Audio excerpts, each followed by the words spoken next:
Welcome to History Twists, the podcast where we explore alternate histories and delve into our world's intriguing what ifs. Today, we're diving into a reimagined history where Lin Biao defects to Taiwan and the world is plunged into turmoil. What if Lin Biao, Mao's former right-hand man, had sought refuge in Taiwan and revealed sensitive information under the care of a world-famous therapist? How would the ensuing political and personal crises reshape the Cold War landscape? To understand the gravity of this alternate history, we need to understand who Lin Biao was.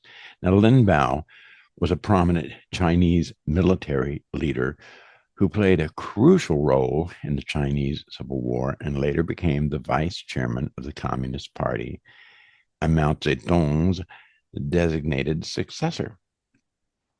Lin was known for his loyalty to Mao, but tensions grew as he gained more power and influence.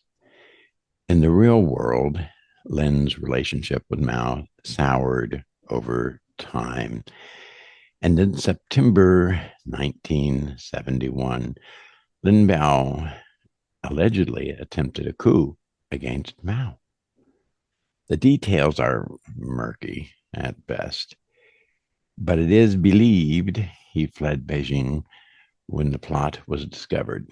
His plane, quote, crashed in Mongolia, and there was some suspicion that that might have been caused rather than an accident. But at any rate, the crash killed him and several of his associates. But what if that plane had made it to Taiwan instead? In this history twist, Lin Biao does not flee aimlessly. Before his defection, he establishes secret contact with Wang Sheng, the head of the Taiwan's intelligence service.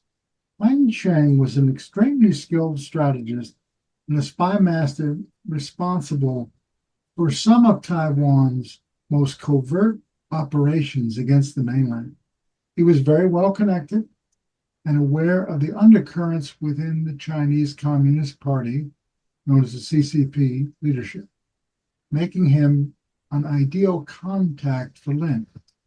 Wang Sheng designed what was known as the National Incentive Program in the current timeline. Check out our Things You Don't Know ice cream propaganda podcast to learn about that. As I said, through back channels, Lin Biao reaches out to Wang Sheng using intermediaries trusted by both sides. The initial message is vague, but intriguing enough to catch Wang Sheng's interest. The stakes couldn't be higher. Lin promises detailed intelligence on the People's Liberation Army's military strategies and Mao's internal purges in exchange for asylum in Taiwan. Wang Sheng, sensing an unprecedented opportunity, begins covert negotiations. Due to his health and Mao's paranoia, Lin, during this period, was partially by choice somewhat isolated, but he had a very lengthy contact list. Wang Sheng and Lin Biao wrapped a plan for Lin's escape from mainland China. Wang's agents worked to secure a flight path that avoids detection by the People's Liberation Army's sophisticated radar systems, and a secret airstrip is prepared in Taiwan. With assistance from Chinese Air Force officers who have internally defected and are secretly aligned with Taiwan, Lin Biao's plane manages to slip through the defenses, landing safely on Taiwanese soil. Once in Taiwan, Lin Biao is not only grappling with his new role, but also dealing with severe mental health challenges. His years of stress paranoia, and the strain of fleeing the mainland have taken a toll. Recognizing his unstable mental state, the Taiwanese government quietly arranged for him to receive treatment from Dr. Khan, Taiwan's most renowned psychiatrist. Dr. Lin Khan is a highly respected figure in Taiwan's medical community, known for her expertise in treating high profile patients with complex psychological conditions. A trailblazer in her field, she combines conventional therapy with hypnosis and psychodrama to unearth buried traumas and help patients navigate their psychological landscapes. During one of her hypnosis sessions with Lin Biao, Dr. Lin uncovers a deeply buried trauma. Years earlier, Lin was subjected to psychological manipulation and forced treatments in Moscow at the behest of Madame Mao Jing.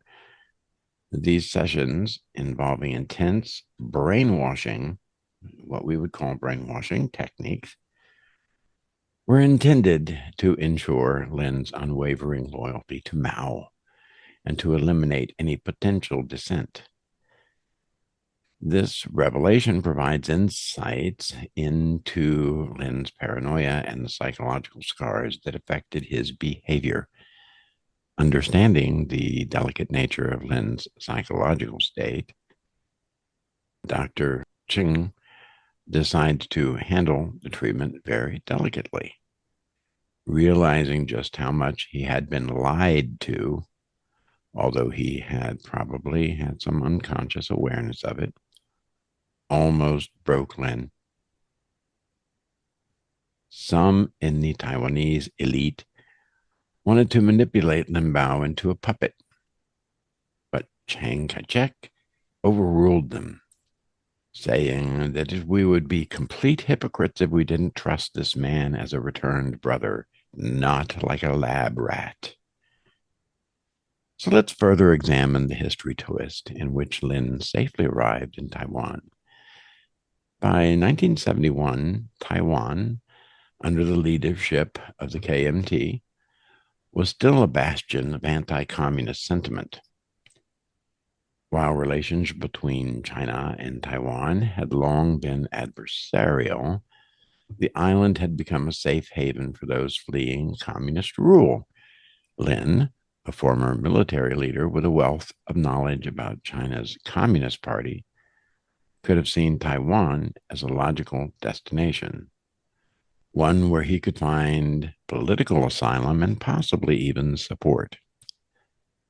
The KMT, eager to weaken the Chinese Communist Party, may have been willing to provide Lin with sanctuary and perhaps even use him as a valuable asset in the ongoing struggle for influence between the two sides.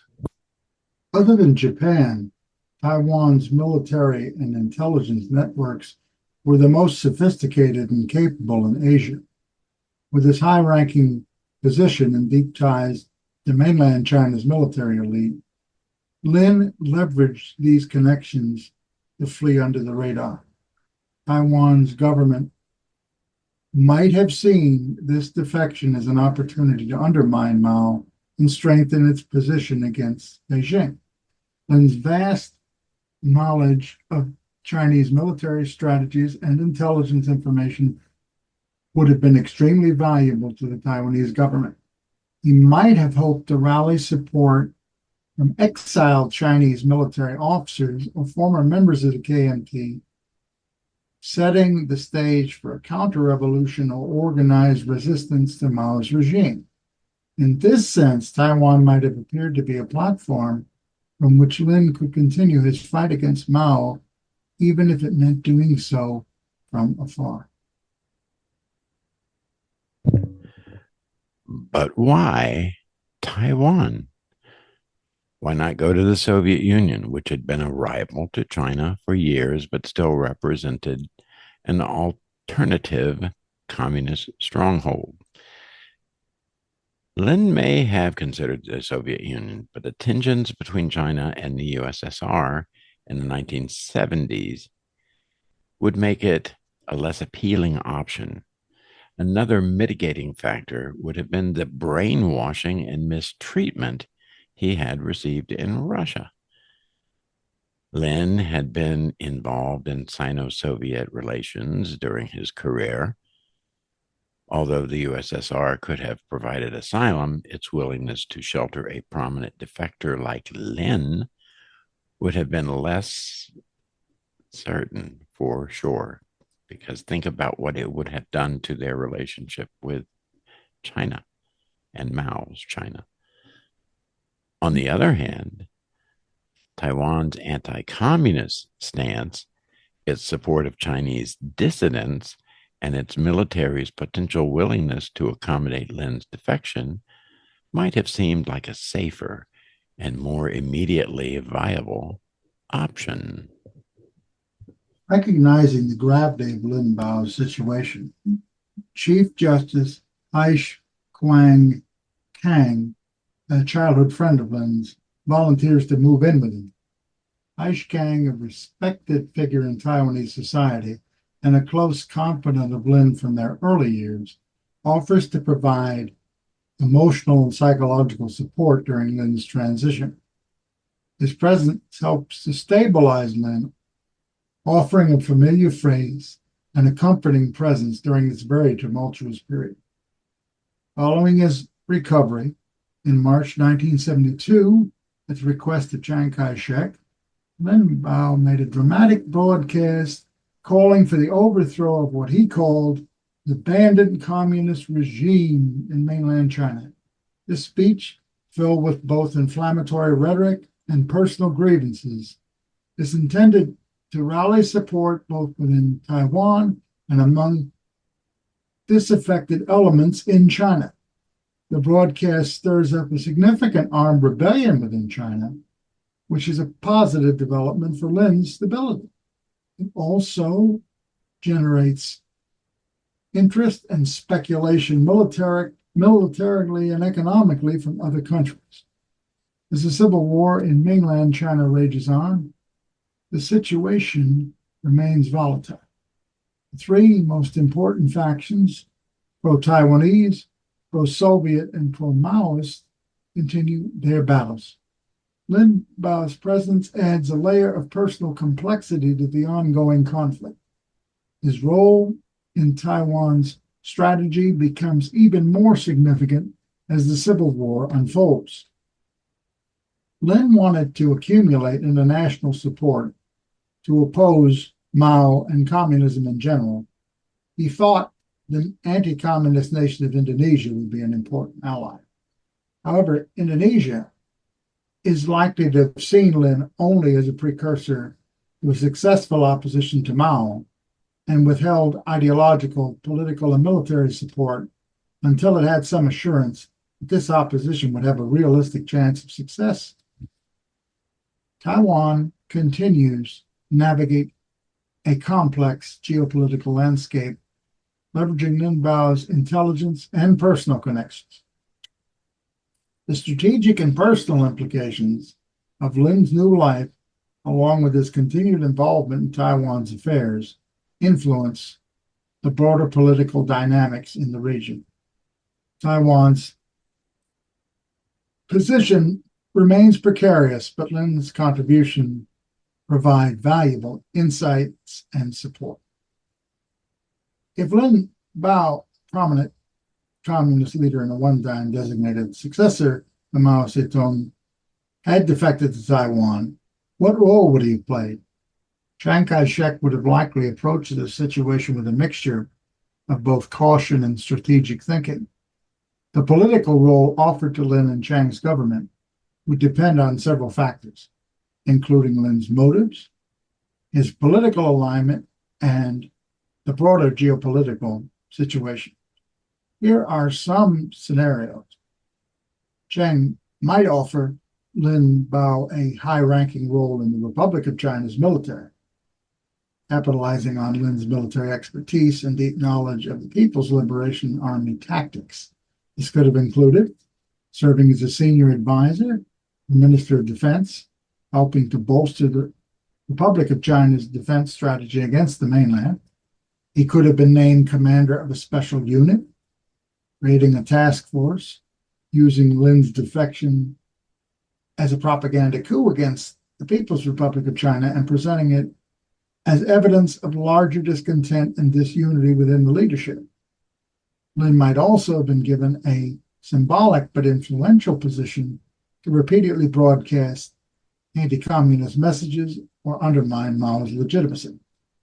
Lin could have also been employed in diplomatic or intelligence initiative, using his insights into the Communist Party's inner workings to guide Taiwan's foreign or espionage policies, whether advising on counterintelligence, helping to secure international support, or being given a ceremonial role, serving as a figurehead to enhance the Republic of China's prestige and encourage more defections. Some might have thought Chiang might not fully trust Lin and could have offered him an advisory role, ensuring that Lin's defection would not pose a risk to Taiwan's internal security or diplomatic standing. Lin's defection would raise questions about his intentions and loyalty. Chiang would have been seen as being cautious about integrating such a high-ranking communist leader into his government. His presence might cause friction among loyalists and the military leadership who had fought against the communists for decades. Chiang, whatever he did, would have to manage public opinion, as some Taiwanese citizens might view Lin as a war criminal or an opportunist. It was compared by one historian who wrote about this possibility with Heinrich Himmler seeking asylum in the West at the end of World War II. Ultimately, Chiang Kai-shek would try to strike a balance between utilizing Lin Biao's talents and ensuring he did not upset the delicate military or political dynamics within Taiwan. In this history twist, Chiang Kai-shek ignores the criticism and decides to make Lin Biao his Minister of Immigration, responsible for encouraging more defections. The war becomes more urbanized, with a great deal of hand-to-hand combat happening in the cities. All sides, beginning in early 1973, disavow isolated guerrilla warfare in favor of mass military confrontation in the cities. The Soviet Union, concerned with stretching its resources too thinly and wanting to avoid encouraging the USA to join the military action, publicly would remain neutral while surreptitiously supporting Mao, thus securing some political presence on both sides. By March of 1973, the intense civil war in mainland China reached a decisive turning point. The Maoist faction, led by the secret police chief King Qing, was defeated after a series of significant battles and internal defections. The Maoist defeat marked the end of their dominance and shifted the power dynamics within China. In the aftermath of the Maoist defeat, Madame Mao Jing-cheng suffered a dramatic downfall. She was hospitalized with severe health issues in Harbin, a city in northeastern China. Her hospitalization signaled the end of her direct influence over the Communist Party and marked a significant blow to the remaining Maoist forces. With the Maoists out of the picture, the pro-Soviet faction, led by Manchurian Governor Lei Chao-sun, moves decisively. They seize Shanghai, establishing control over this vital economic and strategic city. The capture of Shanghai bolsters the pro-Soviet faction's position and consolidates its power in eastern China. The Communist Party begins to loosen political control and tries to increase trade. Sun Yat-sen's widow, Sung Ching-ling, is officially named Minister of Foreign Affairs, with a special emphasis on greater openness to the outside world. Meanwhile, the nationalists, led by former Marshal Chen Yun, made significant progress. They conquer Canton, a major city in southern China, further consolidating their territory. The nationalists' advances effectively divided China into three separate territories: the pro-Soviet controlled eastern region. The eastern regions tended to focus on heavy industry. The nationalist controlled southern region made technology focused on agriculture, while some disputed areas did remain under the control of a rural elite.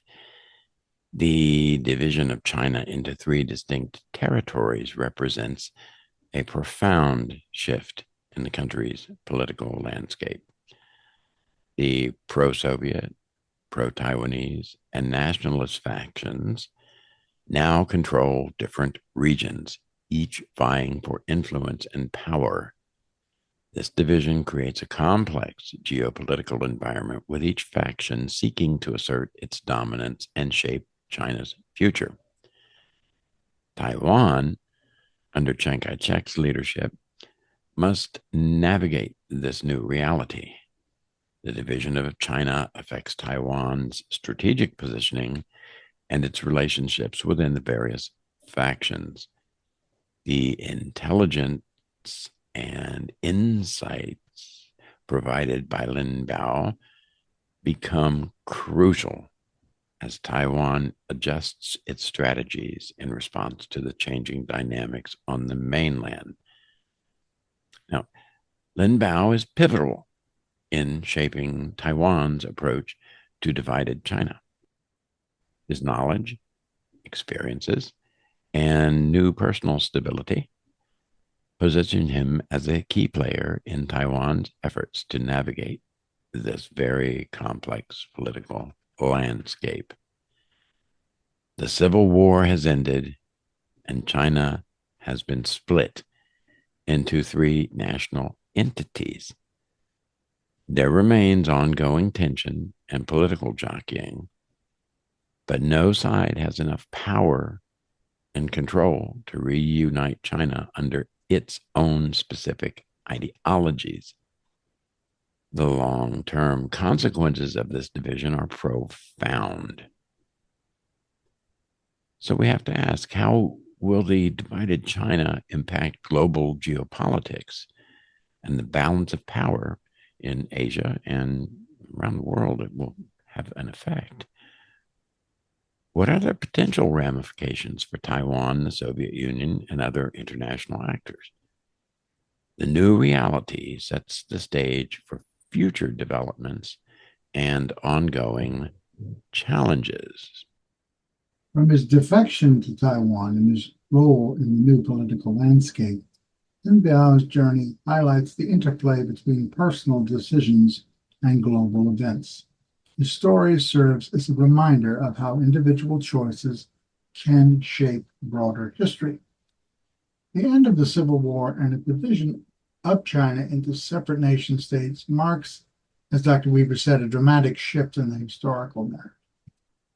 Lin Biao's role and the impact of his personal and political decisions underscores the complex interplay between individuals and global events.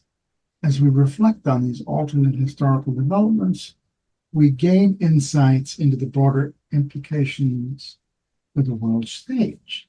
The Western economy would have been vastly affected because instead of importing cheap goods produced by child labor in China, the United States would have probably increased trade with India, South Vietnam, Korea, and Taiwan.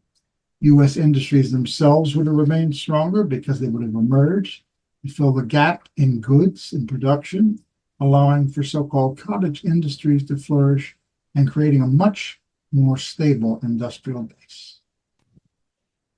The consequences of this new circumstance would have significant impacts in at least four different spheres. These four areas are the geopolitical landscape, including a dilution of communist solidarity and control, economic development in Asia and around the world, the breakdown of communist ideology within the Soviet Union, and the unification of Vietnam with a move away from communism in that country as well. As more communication occurred, ordinary people began to see that communism, although great on paper, in reality just doesn't work. A longing for more freedom and a system based on personal achievement that could affect societal improvement would have diluted the power and threat of communism. Still, some of the ideological premises of communism continued to be felt as people also realized that an Ayn Rand style, laissez faire, uncontrolled capitalism only also had defects. It benefited too few. With an amalgamation of ideas, kind of a Hegelian synthesis, a new form of government emerged in which individualism and small business were encouraged, while at the same time economic power did not become concentrated and the government was not too enmeshed and under the control of corporations. This new situation would impact the industrial and economic bases in several countries, including the US, as we've previously mentioned, South Korea, Germany, Australia, and India, just to name some of the highlights. Successful industries are successful because they have a sustainable and realistic market for whatever products they are making. In this case, each of the countries would claim a niche and expand their economies because of having a more open market. This would mean that technological positions would increase. And what would this do?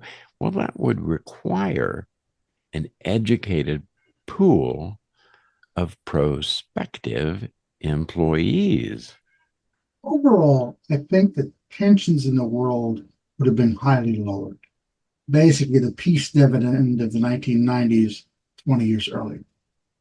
The rise of this new form of government, which would have been called unificationism, combined the best aspects of both free enterprise and the social benefits of a planned economy. I think the first area this would be tried out in is in Vietnam. The two Vietnamese states would unify.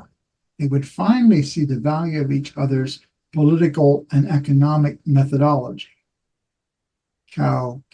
Marshal Cao Ki and Lei Wan would finally realize the need to stop all the violence and death and compromise. Soon, this ideology would attract interest throughout the world. Dr. Weaver mentioned Australia. They have a policy called Fair Go, which basically provides the benefit of capitalism and individual initiative while assuring a strong educational system and social welfare benefits for people that need it. Unificationism, I think, would prove most popular in developing countries, including the Philippines, several nations in Southern Africa then emerging from colonialism, and nations in South America. This general desire to try to look at things from a less ideological bent, I think, would bring about an era of moral rearmament with a corresponding rise in health and wealth and individual happiness. It's probably as close to as a utopia as we're going to get in this world. Yes, indeed. Well, listen, thanks for joining us today. And I hope that we kind of tickled your brain a little bit. And remember that checking out alternative history possibilities is actually valuable in that we need to see that there are many different paths that can be taken so that we can choose good paths and not so good paths, but we can take advantage of seeing how things might be and open our eyes to those possibilities too. At any rate, I'm going to close this discussion for today. And if you have some comments, that would be great.